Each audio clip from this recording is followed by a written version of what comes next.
Bonjour, dans cette vidéo, nous allons attaquer le chapitre 3 sur les fonctions numériques. Donc nous allons rappeler l'étude, un memento pour étudier une fonction de A jusqu'à Z, de son ensemble de définitions jusqu'à sa représentation graphique. Puis nous étudierons quelques signaux particuliers du génie électrique comme les fonctions hyperboliques ou encore le sinus cardinal.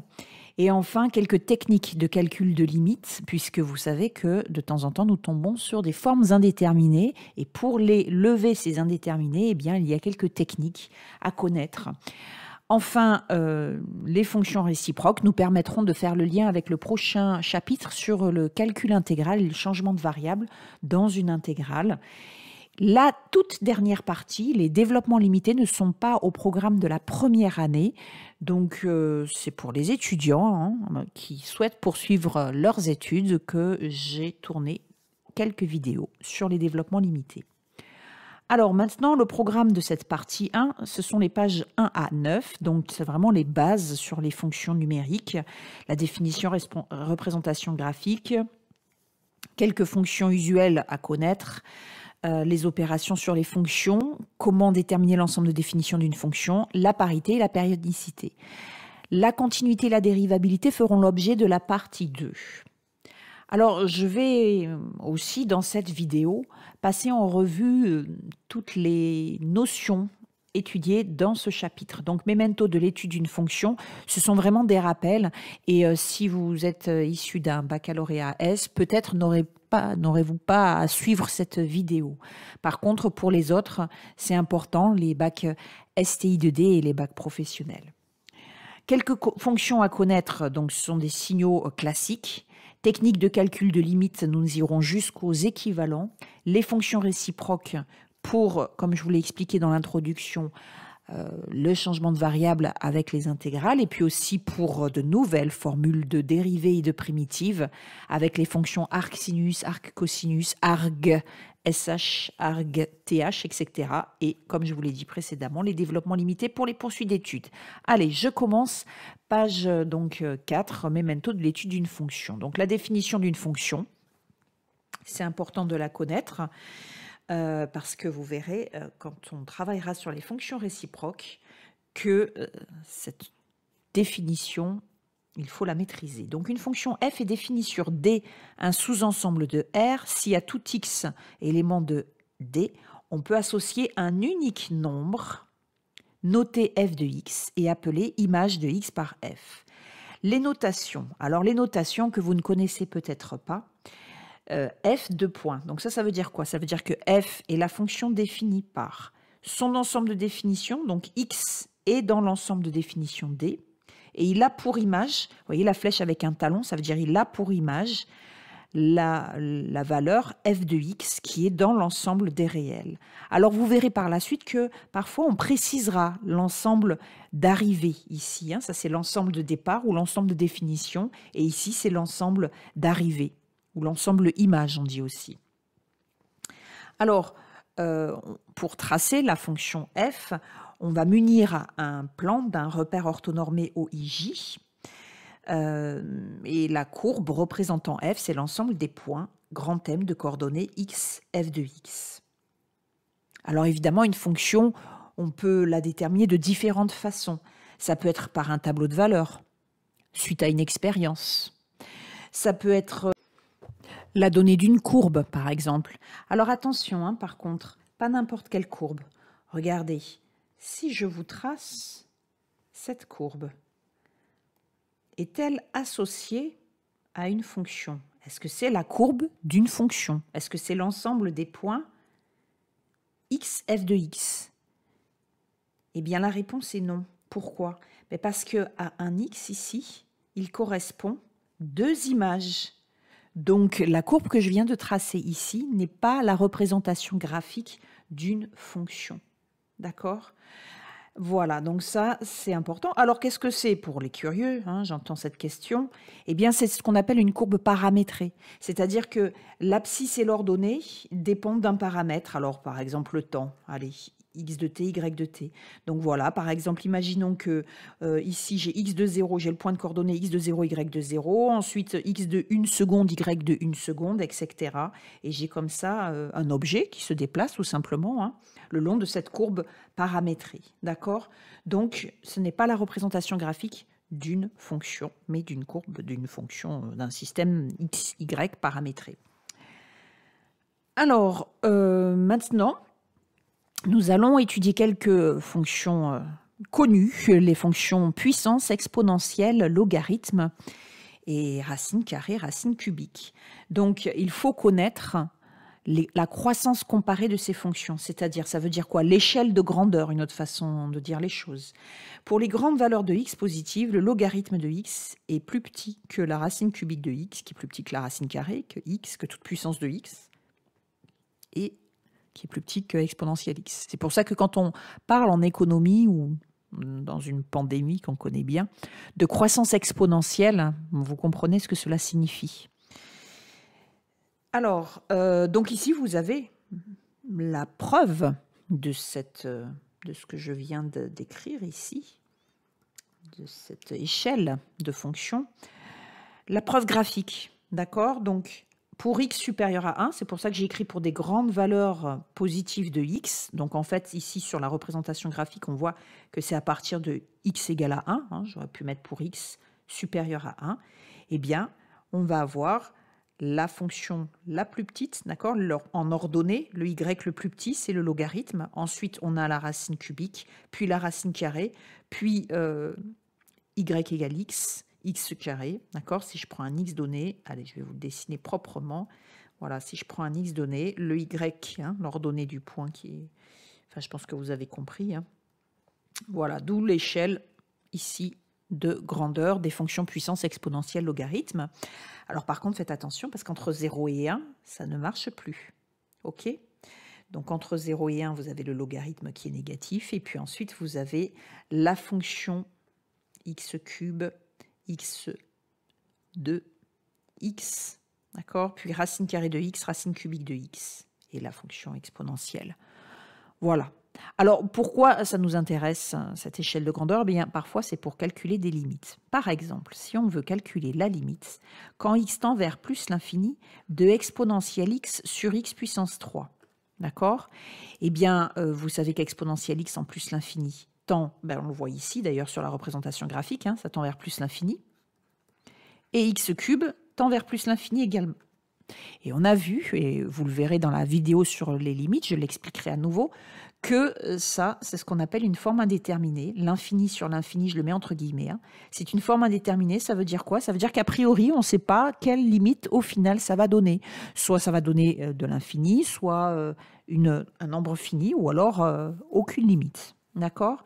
Mais ici, comme x cube est négligeable devant exponentielle x, d'accord, pour tout x supérieur à 1, eh bien à ce moment-là, ça veut dire que exponentielle x va tendre plus rapidement vers plus l'infini que x cube. Donc c'est exponentielle x au numérateur, on dit aussi que c'est exponentielle x qui l'emporte. D'accord? Parce qu'il va croître plus rapidement vers plus l'infini que x cube. Et de ce fait, la limite, je vais l'appeler grand L, d'accord? Grand L est égal à plus l'infini. Voilà un exemple. OK? Un autre exemple, si vous voulez, si je prends grand L, la limite, quand x tend vers plus l'infini, de ln de x sur x puissance 2, d'accord? Donc là, en plus l'infini, vous voyez la représentation graphique de ln, d'accord? Donc elle tend vers plus l'infini, x carré aussi, donc il s'agit à nouveau d'une forme indéterminée, l'infini sur l'infini, et pour lever cette forme indéterminée, eh bien on dit que ln de x est négligeable devant x carré pour toute grande valeur de x positive. Donc ça veut dire que x carré va tendre plus rapidement vers plus l'infini que ln de x, donc le x carré l'emporte, d'accord? Et donc, forcément, c'est plus lourd en bas, si je puis dire entre guillemets, c'est une image, bien entendu, c'est plus grand au dénominateur, donc la limite est nulle. Voilà un exemple d'application de ces croissances comparées. Alors, on continue maintenant un catalogue de fonctions usuelles. Alors, les deux premières fonctions usuelles, vous allez les retrouver en outils logiciels. Donc, c'est pour ça qu'elles sont importantes. Alors, l'échelon unité, qu'on appelle aussi la fonction de Heaviside, qu'on note avec la lettre grecque grand F majuscule, qu'on dit grand phi majuscule.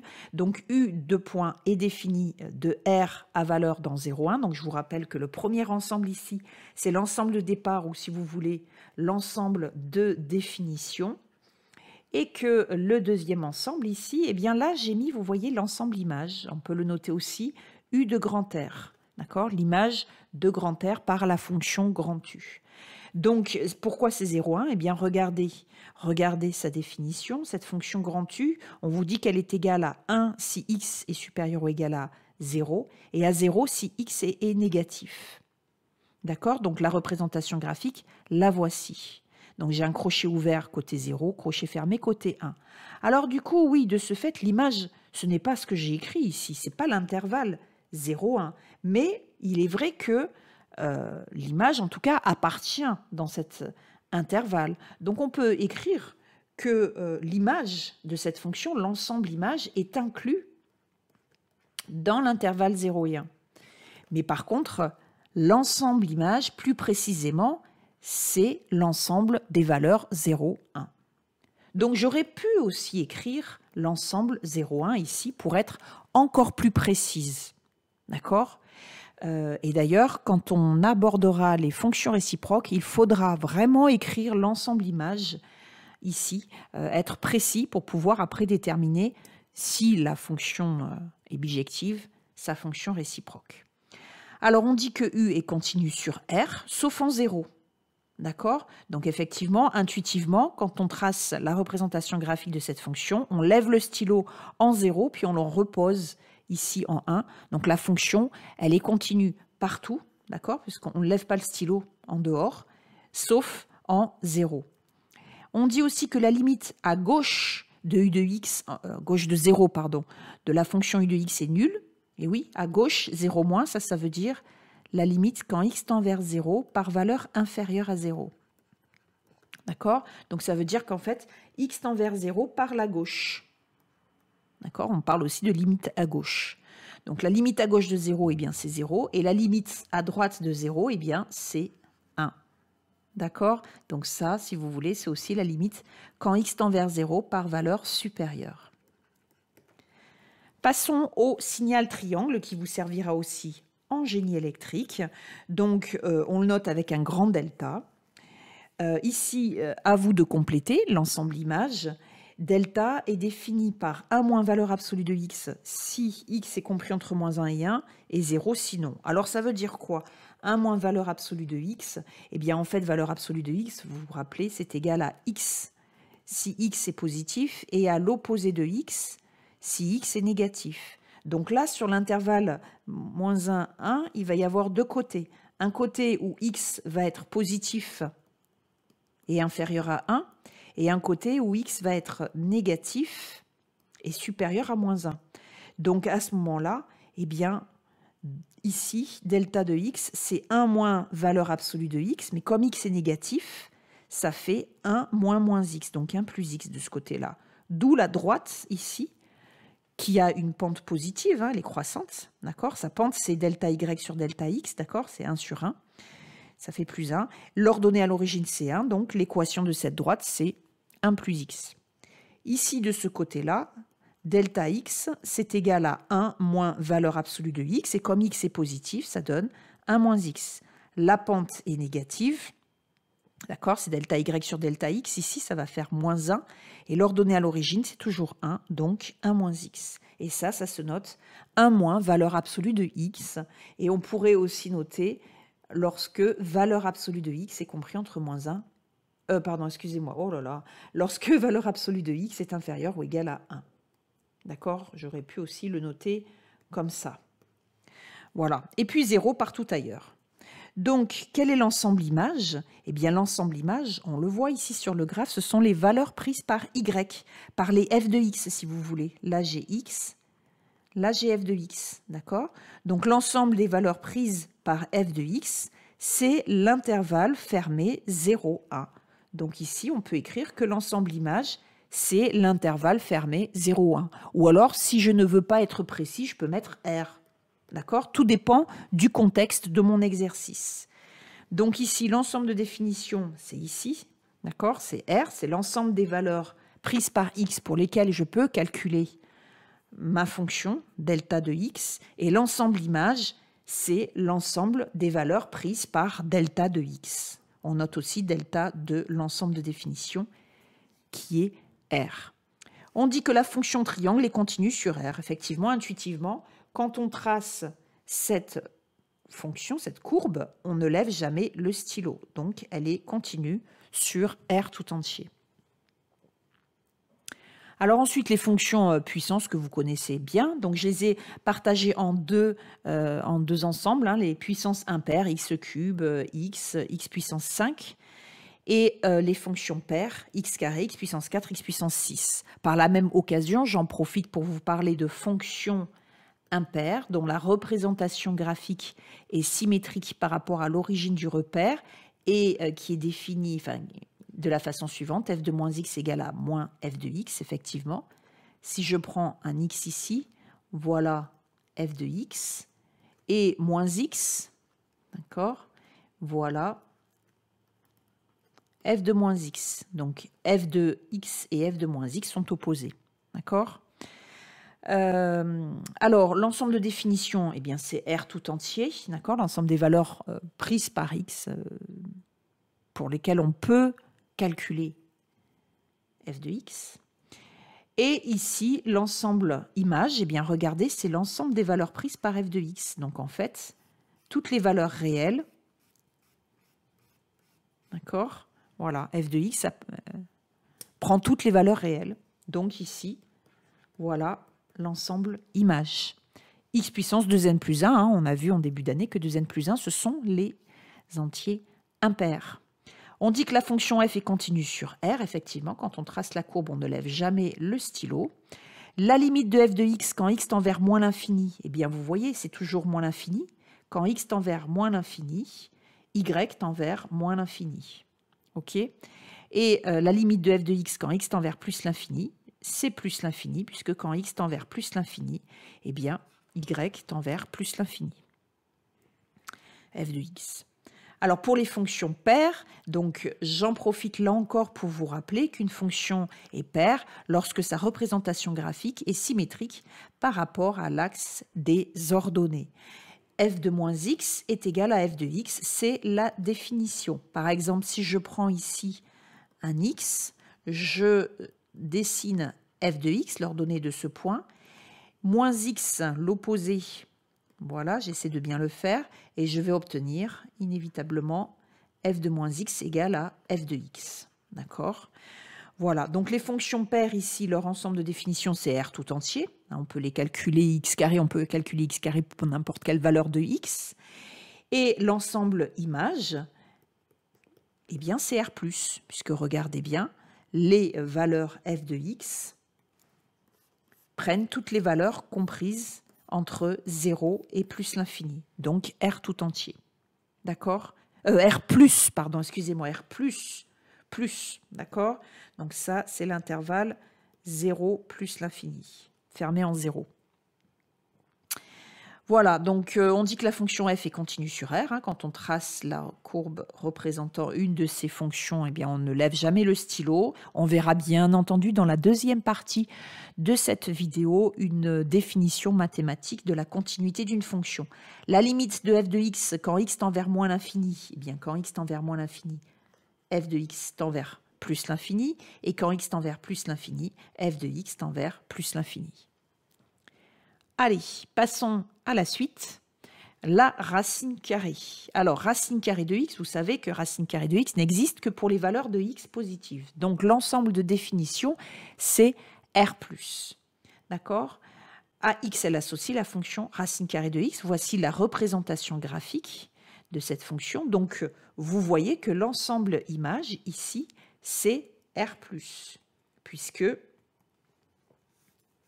eh bien, en ordonnée, f de x prend toutes les valeurs entre 0 et plus l'infini. On dit que la fonction f est continue sur R+, toujours pareil, hein, quand on trace sa courbe, on ne lève jamais le stylo. Et la limite de f de x quand x tend vers plus l'infini, c'est plus l'infini. La racine cubique. Racine cubique, alors par exemple, racine cubique de 8, c'est 2. Autrement dit, c'est le nombre qui, élevé au cube, donne 8. Racine cubique de 27, c'est 3, etc. D'accord? Donc ici, elle est définie dans R, puisque racine carrée de moins 27, racine cubique, pardon, excusez-moi. Ouf! Et oui, il est tard. En fait, il est tard et je commence à avoir du mal à parler. Et oui, c'est comme ça, c'est la vie. Voilà, d'accord? Donc, voilà sa représentation graphique. L'ensemble image, c'est l'ensemble des réels. Elle est continue sur R. La limite en moins l'infini, hein, quand x tend vers moins l'infini, c'est moins l'infini. Et quand x tend vers plus l'infini, c'est plus l'infini. Allez, on continue. La fonction inverse, 1 sur x. Alors 1 sur x, attention à la division par 0, qui est interdite. Donc l'ensemble de définition, c'est R étoile. R étoile, c'est R privé de 0. On le note aussi de cette façon-là. Ou encore, on le note aussi avec anti-slash. D'accord? À l'arrivée, eh bien, à l'arrivée, hein, l'ensemble image, autrement dit, c'est, regardez sur le graphe, tous les nombres réels, sauf 0. D'accord? Puisqu'ici, vous avez ce qu'on appelle les asymptotes, c'est-à-dire que la courbe va s'approcher de l'axe des abscisses sans la toucher.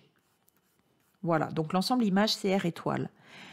Elle est continue sur l'intervalle ouvert 0 plus l'infini et sur l'intervalle ouvert moins l'infini 0. Ok. La limite de f de x quand x tend vers plus ou moins l'infini, ben c'est 0, d'où l'asymptote.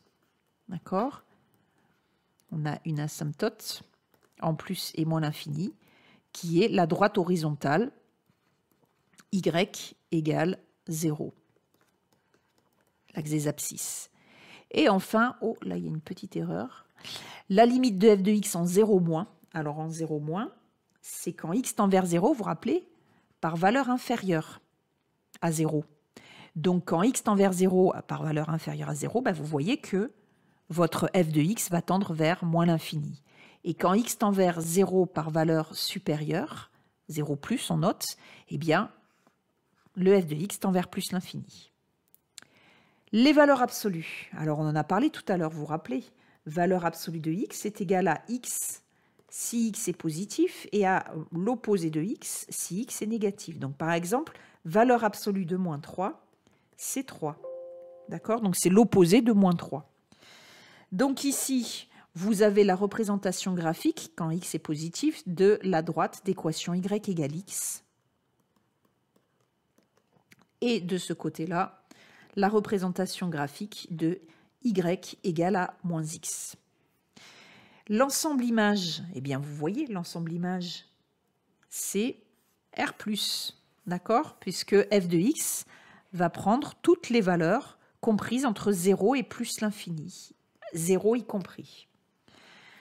Voilà, donc la limite de f de x, alors elle est continue, pardon, la fonction f est continue, hein, sur R, sur tout son ensemble de définitions. La limite de f de x quand x tend vers moins l'infini, eh bien c'est plus l'infini, et quand x tend vers plus l'infini, c'est plus l'infini aussi. Il s'agit d'une fonction paire, d'accord? F est paire, sa représentation graphique est symétrique par rapport à l'axe des ordonnées. Et si on calcule f de moins x, c'est valeur absolue de moins x, eh bien c'est pareil que la valeur absolue de x.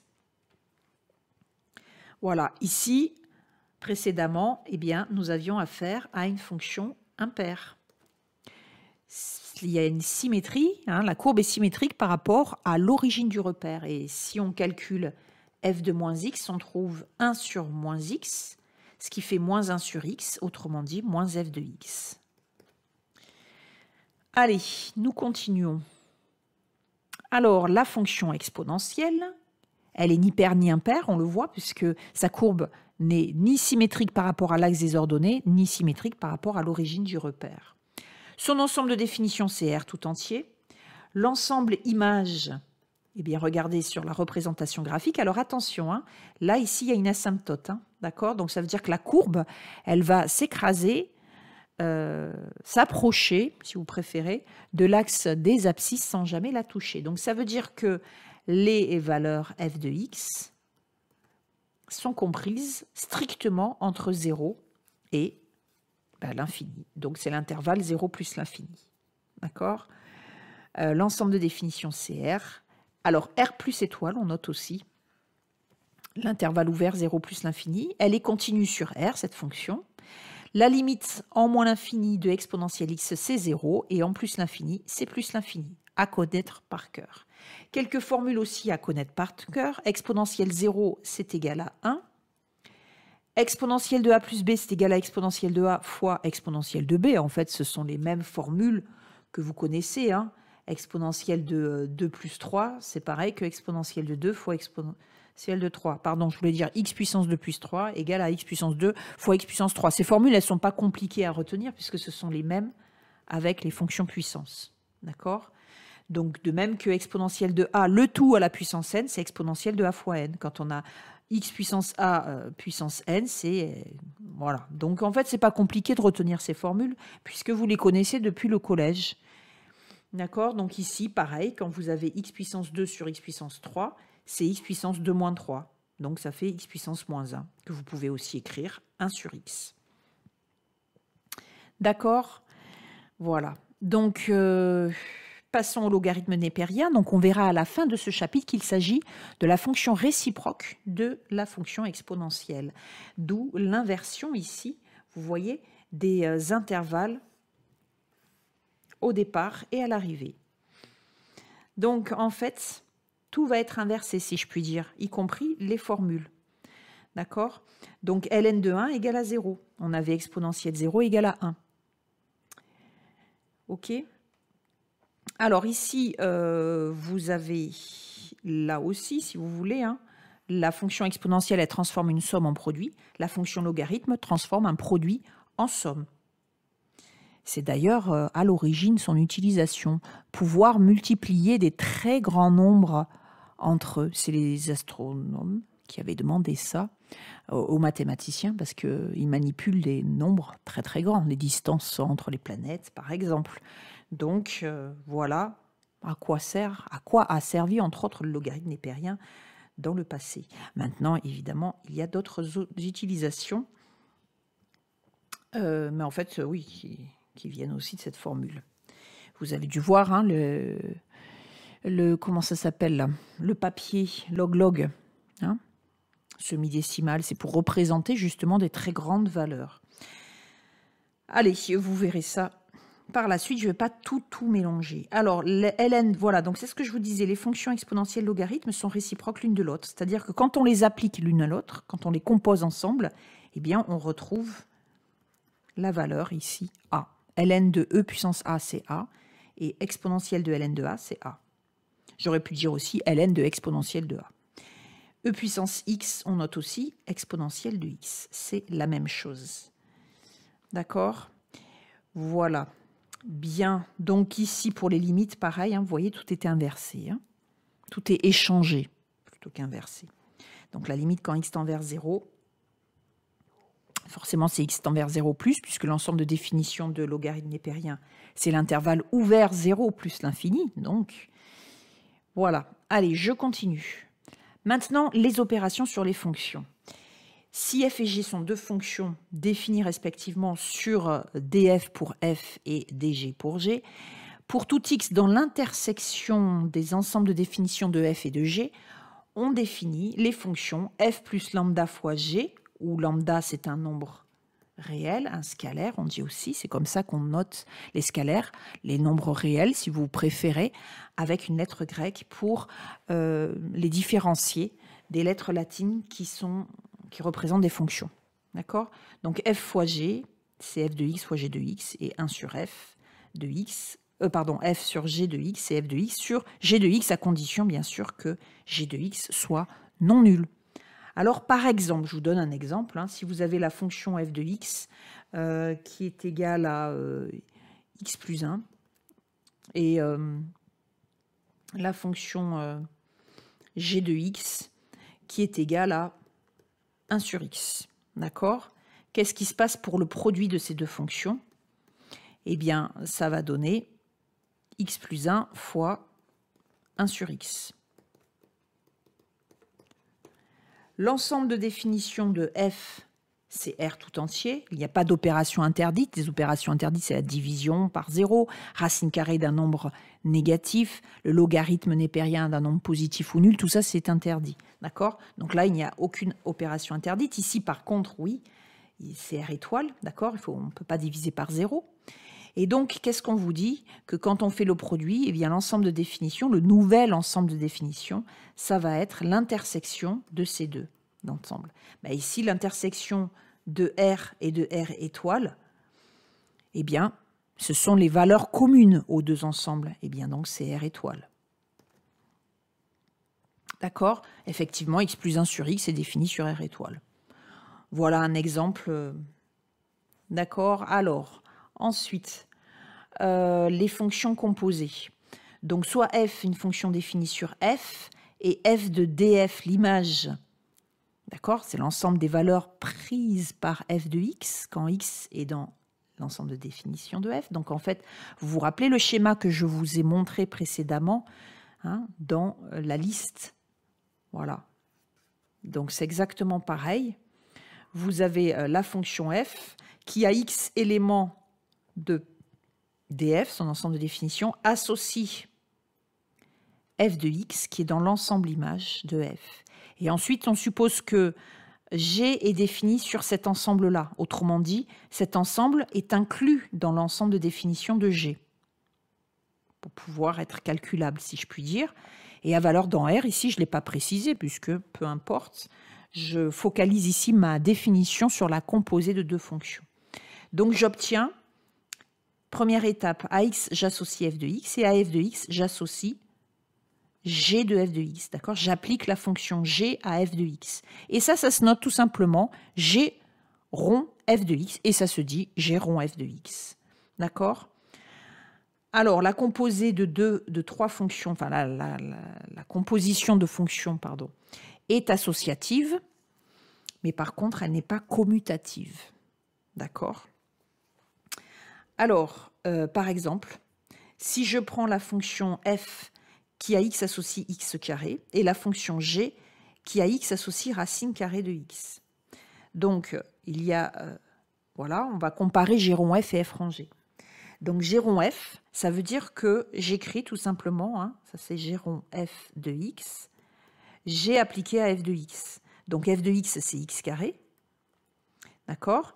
Et g, c'est la fonction racine, donc ça fait racine carrée de x carré. Et ça, c'est valeur absolue de x. Je vous en ai parlé déjà plusieurs fois, plusieurs reprises en début d'année. Hein. Si on a racine carrée de moins 3 au carré, c'est racine de 9, ça fait 3. Eh bien, c'est pareil que la valeur absolue de moins 3. D'accord? Alors, maintenant, f rangé. Eh bien, ici, f rangé de x, c'est la fonction f appliquée à g de x. G de x, c'est racine carrée de x. Et donc, j'applique la fonction carrée. Eh bien, j'obtiens à ce moment-là x. D'accord? Voilà. Alors, je peux vous donner éventuellement un autre exemple. Si je prends, par exemple, la fonction h, qui a x associe exponentielle x, donc elle est définie de r à valeur dans l'intervalle 0 plus l'infini. D'accord? Et je vais prendre la fonction k qui a x associe racine carrée de x plus 1. D'accord? Donc là, celle-ci, elle est définie. Attention, il faut que x plus 1 soit positif ou nul. Donc, lorsque x est supérieur ou égal à 1, donc l'intervalle ici de définition, c'est l'intervalle, moins 1 plus l'infini, fermé en moins 1. Et l'ensemble d'arrivées, eh bien, l'ensemble d'arrivées, c'est R+. D'accord? Puisque x plus 1 va appartenir à l'intervalle 0 plus l'infini, et la racine carrée d'un nombre positif est compris entre 0 et plus l'infini. Bien, alors maintenant, je vais composer h et k. Alors, h rond k. H rond k de x, c'est égal à h appliqué à k de x. Donc, c'est égal à h de racine carrée de x plus 1. Et c'est égal à exponentielle de racine carrée de x plus 1. Quel est l'ensemble de définitions? Eh bien, il y a une opération interdite, la racine carrée d'un nombre négatif ou nul. Donc, x plus 1 doit être supérieur ou égal à 0. Donc, l'ensemble de définitions, c'est moins 1 plus l'infini. Avec le schéma que je vous ai montré, donc à x, on associe d'abord racine carrée de x plus 1 et puis la fonction exponentielle. D'accord?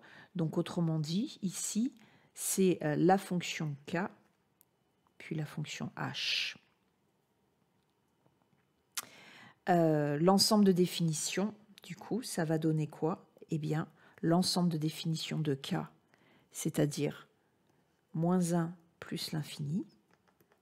On arrive dans R+, et comme la fonction h est définie sur R, pas de problème. Et à l'arrivée, on a l'intervalle 0 plus l'infini ouvert, si on veut être large. Et si on veut vraiment écrire l'image, eh bien, ça va être plutôt l'intervalle 1 plus l'infini, puisque x plus 1 est positif ou nul, racine carrée est un nombre positif ou nul, et que l'exponentielle sur 0 plus l'infini, eh bien, c'est 1 plus l'infini, l'image de la fonction exponentielle, par la fonction exponentielle, pardon, de l'intervalle 0 plus l'infini, c'est l'intervalle 1 plus l'infini. Ok, alors maintenant, regardons k rond h. K rond h de x, c'est donc k appliqué à h de x. Donc ça fait k appliqué à exponentielle x, ce qui donne la racine de, eh bien, votre x, si vous voulez, c'est exponentielle x, donc grand x plus 1, ça donne exponentielle x plus 1. Donc vous voyez que ça n'a rien à voir. Et l'ensemble de définitions, eh bien ici, c'est R tout entier, puisque la fonction exponentielle x est définie sur R, et que exponentielle x plus 1, c'est positif, même supérieur à 1. D'accord? Donc ici, il n'y a pas de problème d'opération interdite. Donc l'ensemble de définitions de k rond h est égal à R tout entier. D'accord? Donc si on veut faire ici le schéma, on a la fonction qui a x associe exponentielle x, et qui a exponentielle x associe la fonction racine carrée de exponentielle x plus 1. D'accord? Donc on applique d'abord la fonction, cette fois-ci, h, puis k. L'ensemble de définition, c'est R tout entier pour h. On arrive dans R plus étoile, si vous préférez, ou l'intervalle 0 plus l'infini. D'accord? Et là, voilà. Comme R plus étoile est inclus dans l'ensemble de définition de k, de ce fait, on peut calculer la fonction k sur l'ensemble des valeurs prises par exponentielle x. D'accord? Et on arrive dans R+. Voilà pour cet exemple qui n'était pas dans le polycopié. Allez, nous continuons notre travail de reprise sur les bases. Alors, ensemble de définitions et études et ensemble d'études d'une fonction. Alors, l'ensemble de définitions, donc je vous l'ai expliqué déjà plusieurs reprises dans cette vidéo, c'est l'ensemble des valeurs de x pour lesquelles on peut calculer la fonction. Donc ici, si on voit cette fonction f de x, on peut aussi l'écrire exponentielle de x carré moins 1 sur x plus 3. Alors, nous sommes à la recherche des opérations interdites. Eh bien, on a une division. L'exponentielle d'un nombre ne pose pas de problème. Un polynôme ici, x carré moins 1, pas de problème. On peut le calculer pour tout x réel. C'est ça que j'entends par pas de problème. Par contre, on a x plus 3 au dénominateur. D'accord? Donc, f de x existe si et seulement si x plus 3 est non nul. Autrement dit, x est différent de moins 3. Donc l'ensemble de définition de f, c'est R privé de moins 3. Voilà. Alors ensuite, g de x, c'est la fonction définie par le logarithme népérien de x carré moins 1 sur x plus 3. Tiens, c'est la fonction précédente, mais précédemment, on avait l'exponentielle. Déterminer l'ensemble de fonctions de g, de définition, pardon, de g. Donc ici, le logarithme, attention, opération interdite, le logarithme ne s'applique qu'à des nombres strictement positifs. Donc il va falloir chercher le signe de cette fraction. D'accord? Et une fois qu'on aura trouvé le signe de cette fraction, nous prendrons uniquement l'ensemble des x pour lesquels cette fraction est strictement positive. Donc ça, vous l'avez vu, en classe de seconde, il suffit de faire un tableau de signes. Dans ce tableau de signes, on a le numérateur, le dénominateur et puis le signe de la fraction. X carré moins 1, il s'agit d'un polynôme de degré 1, x moins 1 fois x plus 1, vous connaissez bien l'identité remarquable. Et donc les racines, c'est moins 1 et 1. Et vous savez que le signe d'un polynôme de degré 2, c'est le signe de a à l'extérieur des racines. Donc ici, a, c'est le coefficient de x carré, c'est plus 1. D'accord? D'où plus avant moins 1, après 1 et puis moins 1, sinon entre les deux racines. D'accord? Donc ça, c'est un résultat que vous retrouvez dans le polycopié du chapitre 1 sur les rappels des calculs de base. Ensuite, le signe de x plus 3, x plus 3 est négatif quand x est inférieur à moins 3. Donc, voilà. Et après, nous n'avons plus qu'à faire le quotient de ces deux signes, de ces deux lignes. D'accord? Attention aux valeurs interdites, puisque vous savez que, voilà, x plus 3 doit être non nul. Et donc, voilà, plus par moins, moins, etc., etc. Donc, finalement, nous cherchons les valeurs de x pour lesquelles x carré moins 1 sur x plus 3 est strictement positif. Donc, c'est ici que ça se passe. Et ici. Donc, c'est l'intervalle moins 3, moins 1, union l'intervalle 1 plus l'infini. Moins 3, moins 1 ouvert, puisqu'il y a une valeur interdite ici. Voilà. Et puis, à cause du dénominateur. Hein, et en moins 1 aussi, parce que le logarithme s'applique à des nombres strictement positifs. D'accord? Donc, en fait, si vous voulez, on a résolu l'inéquation x carré moins 1 sur x plus 3 est strictement positif. Et ça, c'est l'ensemble de définition de G. D'accord? Le point virgule, ça veut dire tel que. Donc, c'est l'ensemble des réels tel que x carré moins 1 sur x plus 3 est strictement positif. Et aussi, bien sûr, x plus 3 est non nul. Hein. Voilà. Alors ensuite, même travail, mais avec la racine carrée de x carré moins 1 sur x plus 3. Donc vous voyez, c'est toujours la même fraction. Donc là, cette fois-ci, la racine carrée n'existe que pour des nombres, que sur des nombres positifs ou nuls. Ils peuvent être nuls. Donc de ce fait, ici, vous voyez, je peux prendre moins 1 et 1. Donc je vais fermer cet intervalle, voilà, ici, hein, côté moins 1, et ici, côté 1. Voilà pour cet exemple. Alors, la parité, donc on l'a revu précédemment dans un exemple, et puis au chapitre 1 avec les fonctions trigonométriques. Hein. Donc ça, je vous laisse tranquillement le retravailler, mais c'est important puisque ça va nous être d'une grande utilité en calcul intégral pour obtenir les coefficients des séries de Fourier en deuxième année. Donc vraiment, maîtrisez bien la parité d'une fonction. De même, pour la périodicité. Ah, par contre, il y a des choses que je ne vous ai pas racontées sur la parité d'une fonction. Eh bien, avec les opérations, si f et g sont pairs, le produit est alors pair. D'accord? Ben pourquoi? Parce que si je calcule f fois g de moins x, c'est f de moins x fois g de moins x. Si f et g sont tous les deux pairs, à ce moment-là, je vais obtenir f de x fois g de x. D'accord? Donc, en fait, le produit est pair. Maintenant, si f et g sont toutes les deux impaires, eh bien, si f et g sont toutes les deux impaires, à ce moment-là, ici, je vais avoir moins f de x fois moins g de x. D'accord? Ce qui fait plus f fois g de x. Donc, j'obtiens une fonction paire. Si, cette fois-ci, j'ai f qui est impair et g qui est pair. Donc à ce moment-là, je vais avoir moins f de x, mais je vais avoir plus, fois plus g de x. Donc ça fait moins fg de x. Donc j'obtiens une fonction impaire. D'accord? Si je compose deux fonctions paires ensemble, ça donne une fonction paire, parce qu'à ce moment-là, g rond f de moins x, c'est égal à g de f de moins x. F est pair, donc ça donne f de x. Donc je retombe sur g rond f de x. D'accord? Donc ça, c'est pour ce point-là. Et par contre,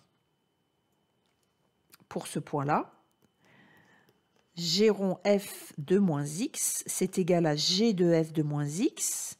Donc on vous dit que f est impair, donc f de moins x, c'est égal à moins f de x. Donc ça donne g de moins f de x. Et on vous dit que g...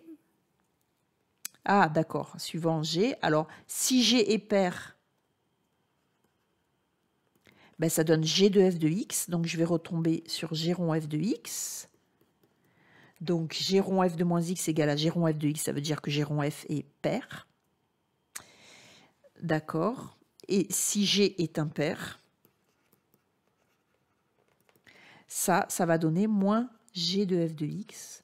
Autrement dit, moins g rond f de x. Donc elle est impaire.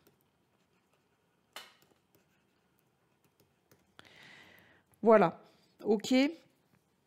Par exemple, la fonction définie par x cube fois sinus carré de x sur cos x sur r privé de pi sur 2 plus capi, parce que vous savez que les angles pi sur 2 plus capi annulent le cosinus, opération interdite, vu qu'il est au dénominateur ici.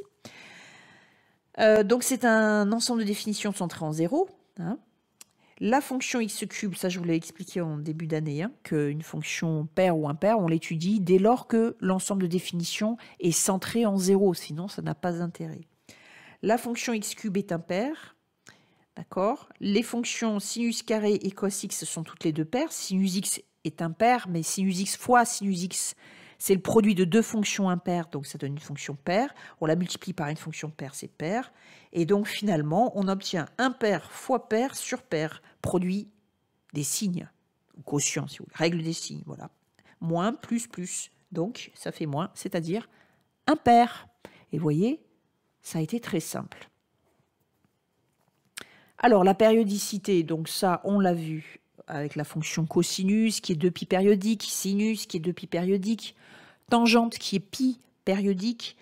Qu'est-ce qu'on a vu d'autre? Ouais, la fonction cosinus oméga t plus phi, ça c'est important, on va le revoir dans ce chapitre. Eh bien, elle est périodique, 2 périodes, 2π sur oméga, à retenir par cœur. Pareil pour sinus de oméga t plus phi, bien entendu. Allez, nous allons maintenant passer à la partie 2.